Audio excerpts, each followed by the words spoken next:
Hai Nazala, guys di sini. Mohon maaf sebelumnya baru bisa lanjut nyeritain film vampir nih.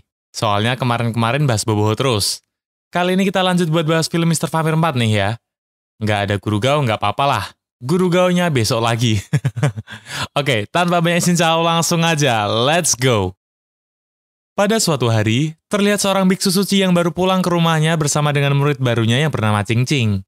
Rumahnya berlokasikan di tempat yang asri dan jauh dari pemukiman. Setelah sampai di rumah, guru biksu kemudian pergi ke sendang untuk mengambil air. Kebetulan sekali, Cia juga berada di sendang itu untuk menangkap ikan. Guru biksu kemudian mengerjai Cia dengan menirukan suara gurunya Cia untuk melepaskan ikan itu dengan nada tinggi. Setelah ditengok, barulah Cia sadar bahwa guru biksu sedang mengerjainya. Cia pun sangat gembira karena sudah bertahun-tahun lamanya tak berjumpa dengannya. Cia adalah tetangga guru biksu. Mereka memiliki hubungan baik. Guru biksu kemudian memberitahu Cia bahwa dia membawa teman baru untuk Cia. Cia pun sangat bersemangat untuk bertemu murid barunya guru biksu. Dia kemudian mengajak guru biksu untuk berlomba membawa air sampai ke rumah seperti dulu. Sayangnya, Cia harus kalah nih karena jatuh terpeleset. Sesampainya di rumah, Cia langsung ganti baju dengan baju terbaiknya yang merupakan pemberian dari gurunya untuk bertemu dengan teman barunya itu.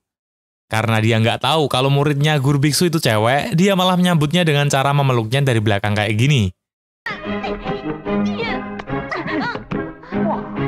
Cing Cing pun marah besar kepada Cia dan membawa goloknya. Agar Cia tak diapa-apakan oleh Cing Cing, guru biksu pun langsung bersandiwara untuk menghajar Cia. Sayangnya sandiwara itu malah ketahuan.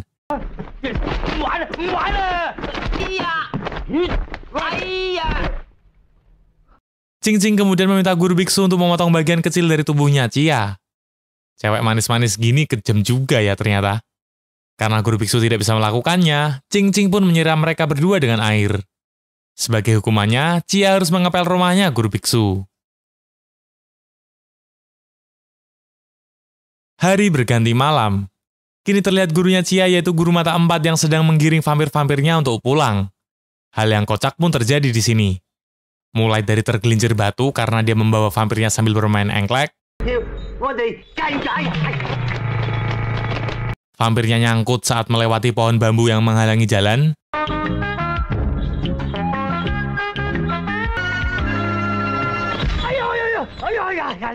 Dan yang paling kocak itu ketika dia menaruh jimat ke dalam mulut kodok supaya kodoknya itulah yang memimpin jalannya para vampir. Kan dia jadi bisa leyeh-leyeh gitu. Tapi sayangnya, jalannya kodoknya malah belok.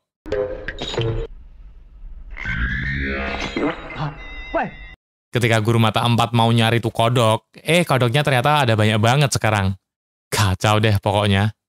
Tiba-tiba, muncullah seorang perempuan yang hendak mencuri vampirnya guru mata empat. Dengan sigap, guru mata empat pun menghadangnya.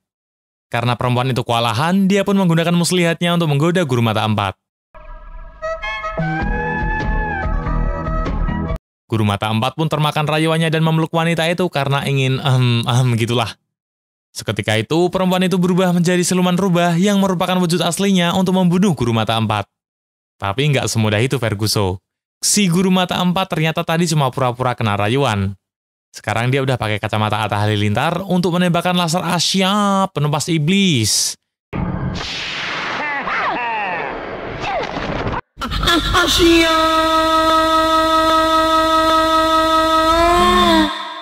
Guru mata empat kemudian mengambil pedangnya untuk membunuh siluman itu dengan mudahnya.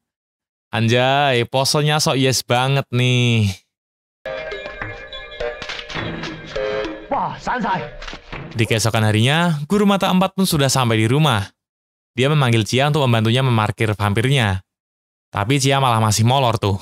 Otomatis si guru mata empat jadi jengkel kan? Dia kemudian memprogram vampirnya dengan mantra untuk memukul orang yang berteriak, "Ayah!" Hal ini dimaksudkan untuk mengerjai Cia sih, tapi ternyata Cia udah tahu. Ketika guru mata empat memukulnya, Cia malah nggak berteriak, "Ayah!"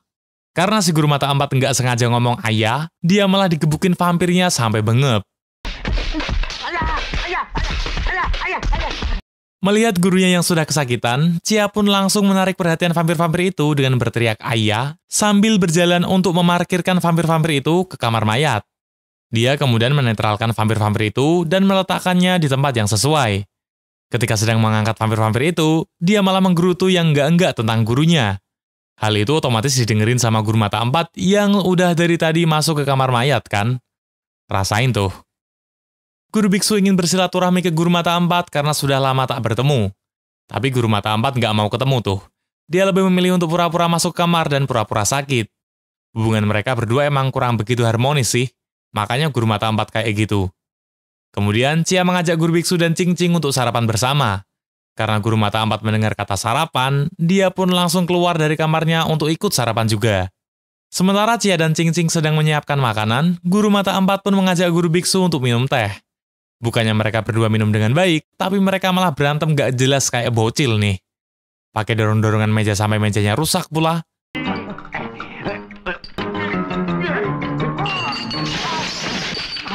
Chia dan Cing-Cing kini sudah selesai menyiapkan makanan di atas meja. Karena sudah tahu kebiasaannya gurunya dan guru biksu, Chia pun memilih makan di luar saja. Cing-Cing udah diajak sih, tapi dia nggak mau pindah. Bener saja, kebiasaan guru mata 4 dan guru biksu pun dimulai. Mereka berdua berantem saling lempar makanan sampai Cing-Cing jadi korbannya.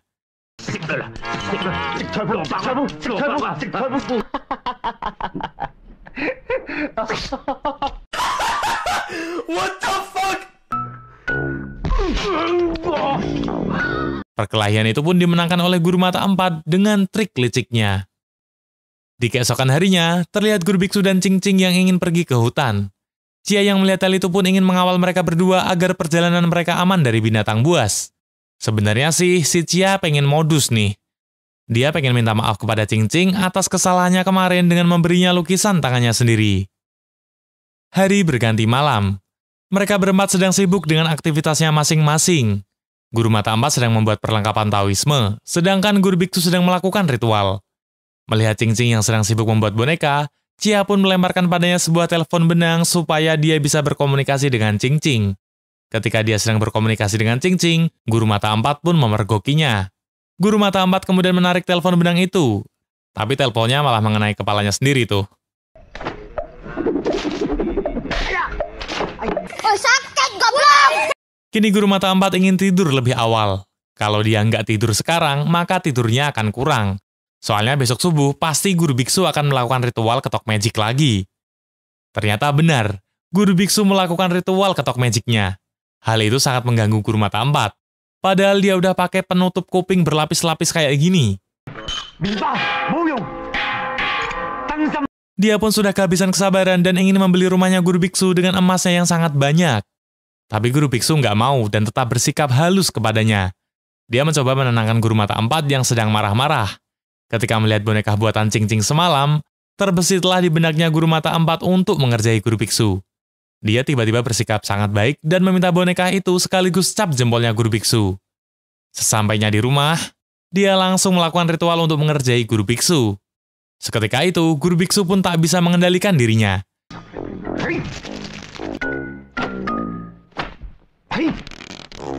Dirinya melakukan hal yang aneh-aneh. Mulai dari mencabut giginya sendiri dengan tang dan hampir berbuat mesum kepada Cing-Cing.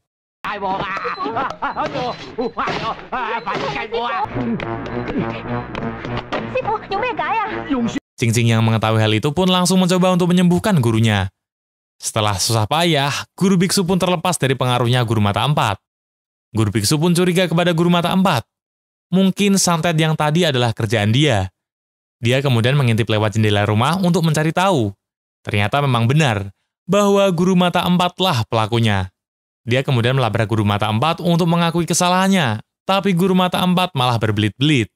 Guru biksu kemudian mengeluarkan cermin Buddha untuk menyegel aliran chi guru mata 4 ke dalam sebuah boneka. Cing-Cing kemudian membalas perbuatannya tadi dengan memasukkan petasan ke mulutnya. Tak cukup sampai di situ nih. Dia juga menyiksa guru mata 4 dengan kembang api yang lebih besar. Setelah diancam akan diterbangkan ke langit, guru mata 4 pun mengakui bahwa yang melakukan perbuatan zolim tadi adalah dirinya. Guru biksu pun memaafkannya.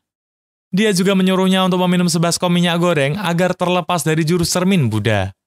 Karena guru mata 4 pengen sembuh ya, mau nggak mau dia harus tetap minum sebaskom minyak kan? Jadinya malah kembung tapi. Di keesokan harinya, terlihat rombongan kerajaan yang sedang membawa peti mati emas. Rombongan itu dipimpin oleh pangeran muda dan dikawal oleh pendeta Crane yang merupakan adik seperguruannya Guru Mata Empat. Guru Mata Empat dan guru biksu yang melihat mereka pun langsung menyapa mereka.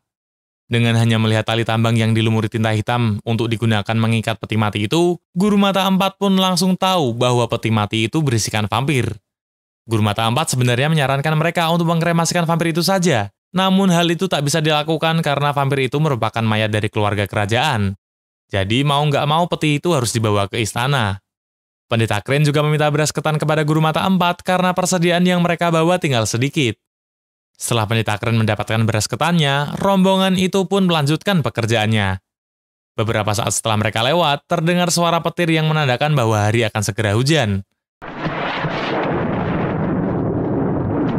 Guru Mata Empat pun mendoakan agar mereka semua selamat sampai tujuan. Di malam harinya, hujan turun sangat deras. Rombongan kerajaan pun segera mendirikan tenda. Hujan deras disertai angin dan petir pun membuat suasana malam itu menjadi mencekam. Setelah tenda berdiri, pendeta Crane meminta agar peti mati itu dimasukkan terlebih dahulu karena tinta hitam yang ada pada tali pengikat peti sudah luntur terkena air. Namun, jubir pangeran muda yang bertulang lunak pun menolaknya. Pangeran muda harus masuk terlebih dahulu, baru peti mati itu kemudian.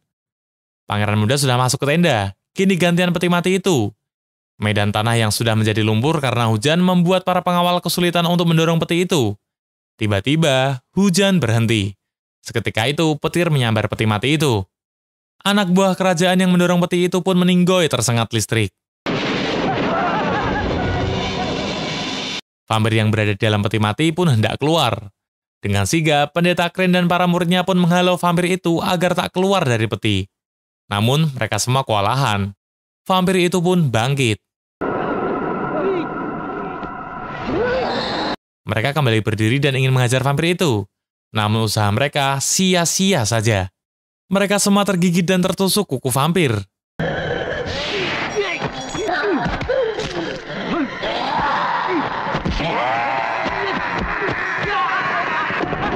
Begitu juga dengan nasib para pengawal kerajaan. Mereka ingin membunuh vampir itu, tapi mereka semua malah tergigit oleh vampir.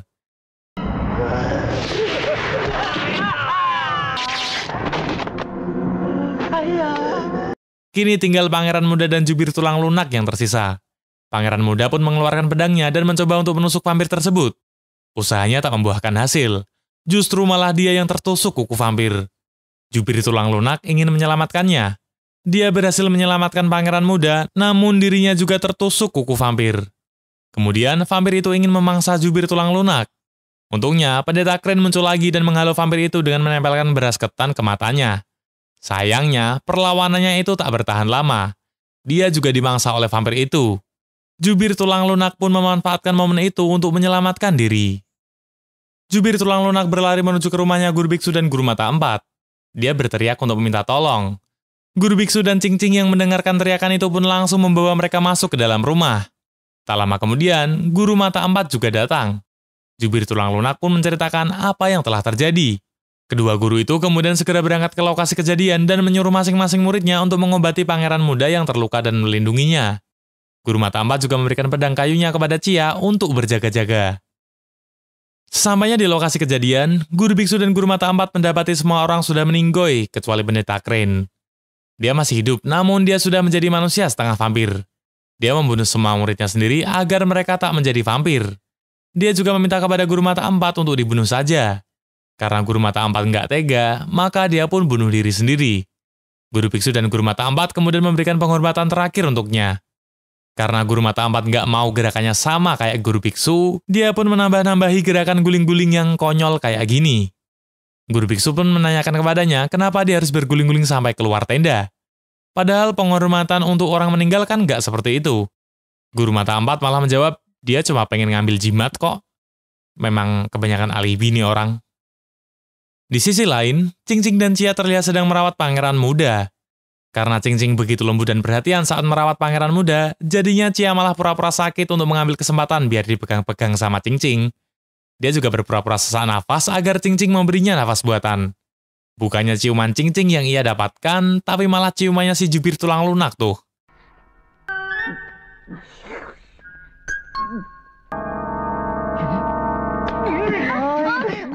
Karena jijik, Cia pun pergi ke belakang untuk berkumur. Jubir tulang lunak pun mengikutinya. Dia ingin bertanya kepada Cia bagaimanakah jika seseorang terluka oleh vampir. Cia menjelaskan bahwa ciri-ciri orang yang terluka oleh vampir mulanya akan menggigil kedinginan. Kemudian bibir mulai gatal karena taring akan tumbuh. Dan dia akan segera tak sadarkan diri karena seseorang itu telah menjadi vampir. Dan ternyata, semua ciri-ciri itu sudah muncul pada diri jubir tulang lunak. Tapi Cia dan Cing belum tahu nih. Beberapa saat kemudian, terdengar suara aneh dari luar rumah. Setelah diintip, ternyata itu adalah pengawal kerajaan yang telah bangkit menjadi vampir. Cing dan Cia kemudian bersiap untuk menghadapi vampir-vampir itu dengan menggunakan pedang. Jubir tulang lunak tiba-tiba berteriak dan bertingkah aneh. Cia kemudian segera membuatnya pingsan agar tak memanggil perhatian vampir-vampir tersebut.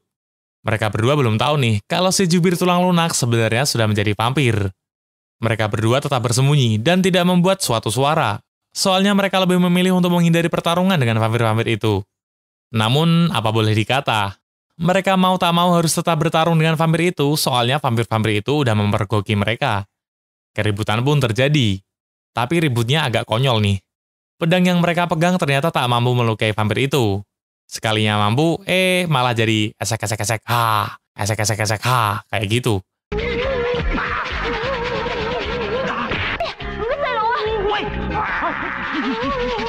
Mereka kemudian segera pergi ke kamar untuk mengamankan pangeran muda. Mereka menumpuk semua perkakas untuk menutup pintu. Cia kemudian mengintip keadaan di luar kamar. Di saat yang bersamaan, jubir tulang lunak pun juga bangkit sebagai vampir. Dia melihat Cia yang sedang mengintip dari kamar. Semua vampir itu pun bergegas untuk memangsanya. Cia punya ide nih, agar bisa selamat dari kejaran mereka. Dia mengajak Cing untuk menyamar sebagai vampir juga. Dia ingin mengelabui vampir-vampir itu. Sayangnya itu gagal, soalnya vampir-vampir itu malah tertarik sama Cing. Anjay, udah jadi vampir aja masih punya nafsu ke cewek ya. Cia ingin menyelamatkan Cing, tapi vampir jubir tulang lunak malah naksir sama dia. Vampir tulang lunak pengen dicium sama Cia. Sebenarnya Cia sih jijik ya, tapi mau gimana lagi? Soalnya buat nyelamatin Cing kan. Karena ciuman itu, vampir jubir tulang lunak pun menyadari bahwa mereka berdua adalah manusia. Mereka berdua pun dikejar sama vampir-vampir itu lagi kan. Mereka melawan vampir-vampir itu sebisa mungkin. Hingga akhirnya, Cia baru ingat bahwa Guru Mata Empat tadi memberinya sebuah pedang pembasmi vampir. Dia kemudian menggunakan pedang itu untuk membunuh 2 vampir saja. Soalnya belum sempat vampirnya mati semua, pedangnya udah habis duluan. Mereka masih kewalahan untuk menghadapi 2 vampir lainnya. Beruntungnya, Guru Mata Empat dan Guru Biksu tiba. Guru Mata Empat dengan mudahnya menebas kepala salah satu vampir. Aku di mana? Sekarang tinggal satu nih, tinggal vampir jubir tulang lunak. Ketika Guru Mata Empat akan membinasakannya, Guru Biksu malah menghalangi Guru Mata Empat.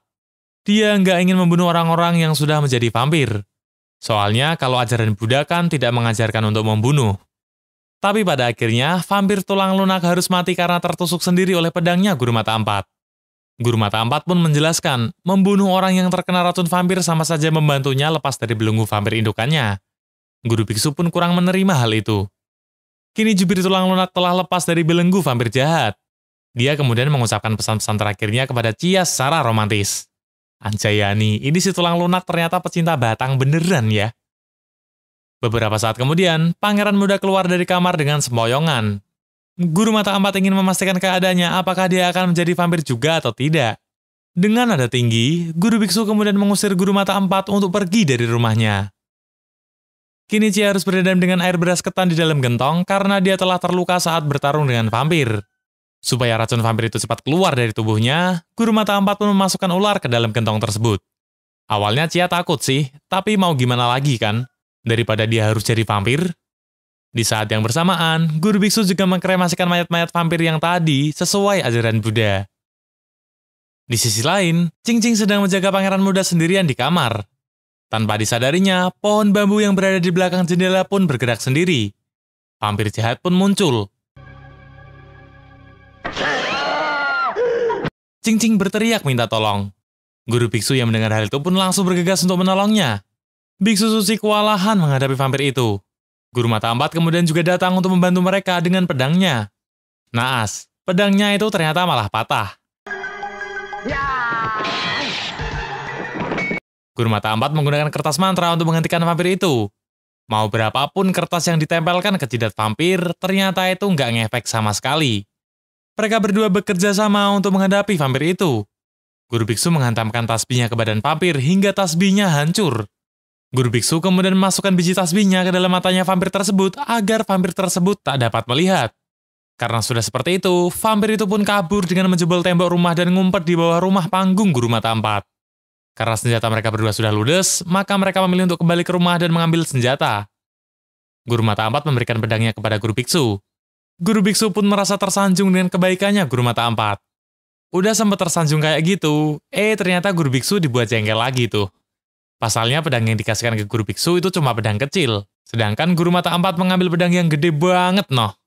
Guru Biksu menyuruh Cia dan Cing Cing untuk membawa pangeran muda masuk ke kamar mayat untuk berlindung. Cia langsung mengoleskan gulali yang lengketnya kayak lem super ke lantai. Hal itu bertujuan untuk mencegah vampir jahat masuk ke kamar mayat tersebut. Beberapa saat kemudian, lantai pun seperti ada yang mengetuk-ngetuk dari bawah. Itu adalah vampir jahat yang ingin masuk melalui lantai. Namun karena gulali yang sangat lengket tadi, vampir itu agak kesusahan untuk masuk. Setelah suara itu hilang, Cia ingin mengecek keberadaan vampir itu dengan cara menempelkan telinganya ke lantai. Tiba-tiba vampir itu muncul dan menangkapnya dari bawah. Cing Cing kemudian membantu Cia agar bisa lepas dari vampir tersebut. Mereka hendak keluar dari ruangan itu melalui pintu depan, tapi mereka lupa bahwa sekitar area pintu depan sudah mereka olesi dengan gulali yang super lengket. Jadinya kaki mereka nempel kan? Ternyata nggak mereka doang nih, kaki vampir itu juga nempel di sana. Vampir itu kemudian melompat ke atas mereka. Cia kemudian menjatuhkan vampir itu dengan gerakan kayang agar vampir itu menempel ke lantai. Dengan begitu, mereka bisa lolos untuk sementara waktu dari vampir tersebut. Guru Mata Empat dan Guru Biksu pun datang. Mereka ingin langsung mengejar vampir tersebut, tapi kaki mereka juga malah nempel di atas lantai tuh. Guru Mata Empat menebaskan pedang raksasanya, tapi pedangnya justru malah patah. Mereka berdua pun dihajar oleh vampir tersebut. Cia kemudian mengambil air beras ketan dan menyiramkannya ke vampir tersebut. Vampir itu pun kesakitan. Wah, tambah ngamuk kan? Guru Mata Empat kemudian mengambil pedangnya yang paling besar. Bukannya vampir itu terbelah menjadi dua karena terkena pedang itu, tapi pedangnya malah patah lagi tuh. Guru Mata Empat kemudian melakukan ritual untuk meminta kekuatan kepada guru besarnya. Walaupun ritualnya kurang meyakinkan, efeknya sungguh dahsyat bagi Guru Mata Empat. Badannya sekarang menjadi besar dan berotot. Kekuatannya pun sangat besar sehingga mampu menghajar vampir itu sampai sempoyongan. Ketika lagi asik-asiknya mengejar vampir nih, kakinya malah terkena serpihan kaca yang pecah. Hal itu membuat badannya yang tadinya besar sekarang menjadi mengecil lagi. Kok kayak ban sepeda motor gini ya, bisa bocor? Guru Mata Empat ingin meminta kekuatan lagi. Tapi karena dia menghentakkan kakinya terlalu kencang, malah lantainya jadi jebol kayak gini nih. Mereka bertiga kemudian mengatur strategi. Cia dan Guru Biksu berhasil menangkap vampir itu. Mereka bertiga kemudian mengunci pergerakannya. Cia kemudian diminta untuk mengambil semua racun yang ada. Cia ingin meminumkan semua racun tersebut ke dalam mulutnya vampir, tapi vampir itu selalu bergerak. Kemudian, dia mengunci vampir itu lagi dan meminta Cing Cing untuk memasukkan semua racun itu ke dalam mulut vampir. Tak ketinggalan, ular pun juga dimasukkannya. Setelah semua racun itu bereaksi, vampir itu pun meledak dan berhasil dibinasakan.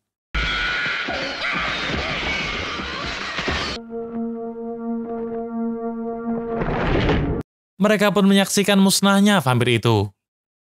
Ledakan vampir itu memang mengerikan sih, tapi itu belum seberapa bagi Cia. Bagi Cia, yang paling mengerikan adalah gurunya sendiri, yaitu Guru Mata Empat. Guru Mata Empat yang mendengar hal itu pun marah dan langsung menendangnya. Silakan subscribe dan like video ini apabila kalian suka, karena itu akan menambah motivasi aku dalam mengupload video selanjutnya. Jangan lupa juga share agar teman-teman kalian juga ikut bernostalgia ketika nonton video ini. Thank you, bye-bye.